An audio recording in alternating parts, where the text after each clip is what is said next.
بسم اللہ الرحمن الرحیم۔ مرزا جیلمی سے اینکر نے سوال کیا کہ آپ کا استاذ کون ہے، یعنی آپ نے دین کا علم کہاں سے سیکھا؟ تو مرزا جیلمی نے جواب دیا کہ میرے استاذ ڈاکٹر اسرار صاحب ہیں، جن سے میں نے 2 گھنٹے میں وہ کچھ سیکھا ہے جو لوگ 2 سال میں نہیں سیکھ سکتے۔ اب یہ ایک سٹیٹمنٹ ہے مرزا جیلمی کی کہ ڈاکٹر اسرار صاحب سے مرزا جیلمی نے دین کا علم سیکھا ہے اور 2 گھنٹے میں وہ کچھ سیکھا ہے جو لوگ 2 سال میں نہیں سیکھ سکتے۔ صاحب سے میری 2 گھنٹے کی ملاقات میں نے ان سے اتنا کچھ سمیٹا جو شاید 2 سال میں لوگ نہ سمیٹ سکتے ہوں۔ سوال یہ پیدا ہوتا ہے کہ مرزا جیلمی نے ڈاکٹر اسرار صاحب سے کیا سیکھا ہے؟ قرآن کا علم سیکھا ہے، حدیث کا علم سیکھا ہے؟ کون سا علم سیکھا ہے، قرآن کا یا حدیث کا؟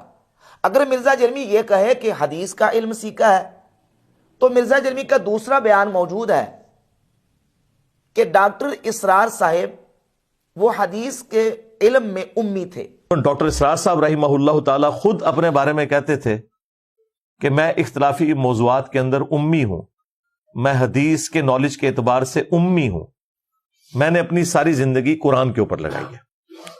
تو ظاہر ہے جس تنظیم کے بانی کا اپنے بارے میں یہ دعویٰ ہے کہ میں اس طرح کی فیلڈز میں امی ہوں، تو اس تنظیم کے